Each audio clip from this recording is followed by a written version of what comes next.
मुळात आपल्याला आठवत असेल तर ज्या वेळेला आमच्या पक्षाची स्थापना होत होती, ज्यावेळेला सन्माननीय राजसाहेब हे शिवसेना पक्षाच्या बाहेर पडलेले, त्याच वेळेला स्वर्गीय हिंदू हृदय सम्राट बाळासाहेबांनी सांगितलं होतं की माझे फोटो का लावत आहे.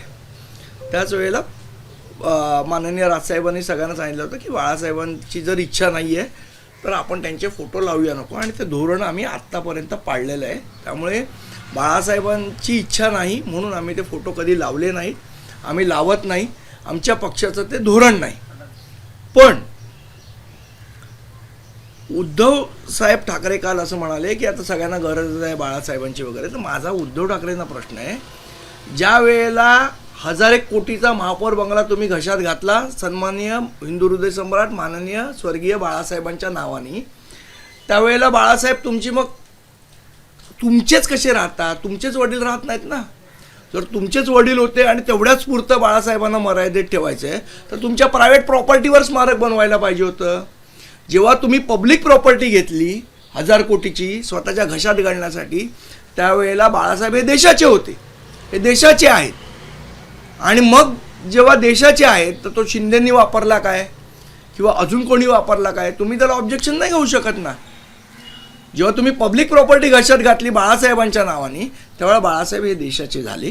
ते आता तुमचे वैयक्तिक राहिलेले नाहीत, वैयक्तिक शिवसेना उभाटाचेही राहिलेले नाहीत, ते देशाचे झालेले आहेत.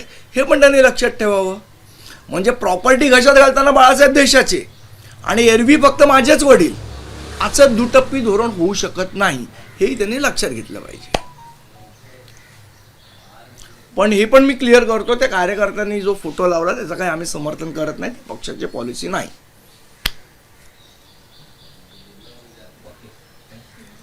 त्या कार्यकर्त्याशी काही बोलणं झाले का? तुम्ही त्याला काही सांगितलं का किंवा नाही, आम्ही सांगितलं नाहीये. त्यांनी मला असं वाटतं ते होर्डिंग काढून टाकलेलं आहे. गुढीपाडवा मेळाव्याची तयारी नेमकी कशी असणार? खरं तर राज ठाकरे काय बोलणार याकडे संपूर्ण महाराष्ट्राचं लक्ष आहे.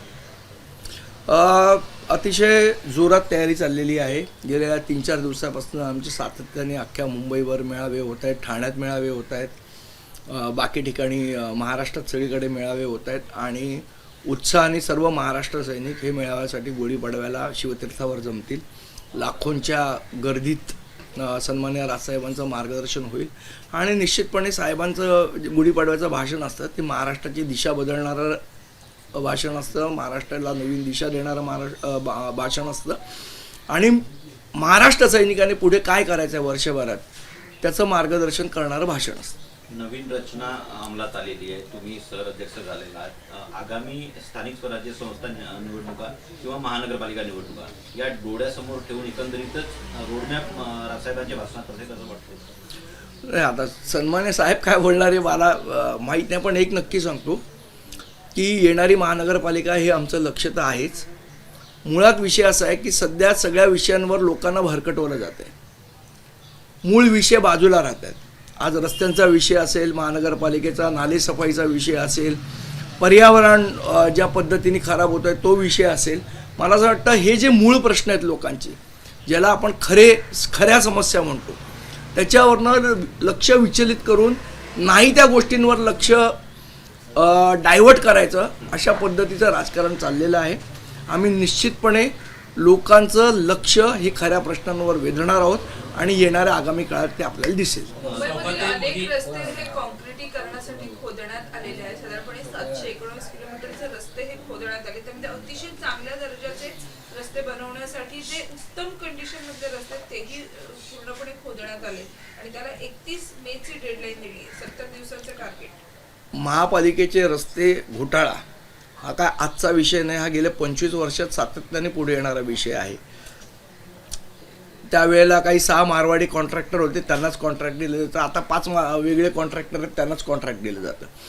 त्यामुळे सातत्याने घोटाळे महानगरपालिकेत होत आहेत. मला असं वाटतं ह्याच्यावर परमनंट सोल्युशन काढायची कुठलीच राजकीय इच्छाशक्ती दिसत नाही आहे. ही फक्त महाराष्ट्र नवनिर्माण सेनेमध्ये आहे. आणि आम्ही वारंवार रस्त्याच्या आंदोलनात अतिशय आक्रमकपणे आंदोलन जर कोणी केलं असेल तर ते महाराष्ट्र नवनिर्माण सेनेने केले. सौगते मोदी या कार्यक्रमावरून आता उद्धव ठाकरेंनी टीका केली मोदींवर की तुम्ही हिंदुत्व सोडले का तर जाहीर करा. मुळात उद्धव ठाकरेंची ही टीका तुम्हाला पटते का? काय तुमची प्रतिक्रिया? मुळात हिंदुत्व हे मला वाटत नाही की कोणाची जागीर आहे आणि कोणाची मालकी आहे. की हे केलं तर तुम्ही हिंदू नाही आणि ते केलं तर हिंदू नाही, हे सर्टिफिकेट देणारे उद्धव ठाकरे पण कोण आणि भाजप पण कोण. भाजपलाही तो अधिकार नाही दिला आहे की हे केलं तर तुम्ही हिंदू आहात आणि हे केलं नाहीत तर तुम्ही हिंदू नाहीत. हा सर्टिफिकेट द्यायचा अधिकार ना भाजपला आहे ना उद्धव ठाकरेंना आहे. मला असं वाटतं हा अधिकार जनतेचा आहे, जनता ठरवेल.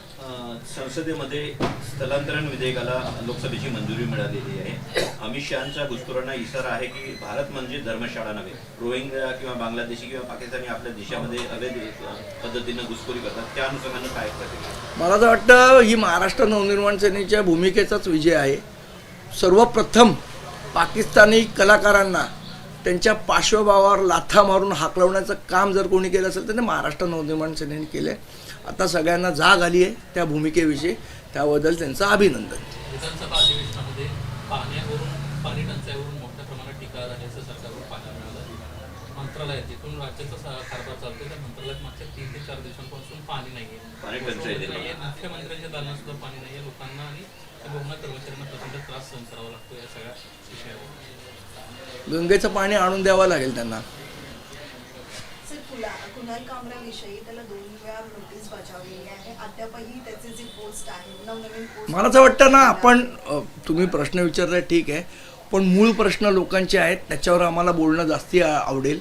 आता कुणाल कामरा असेल, औरंगजेबाची कबर असेल, या सगळे विषय हे मूळ विषयांपासून भरकटवण्यासाठी तयार केलेले विषय आहेत.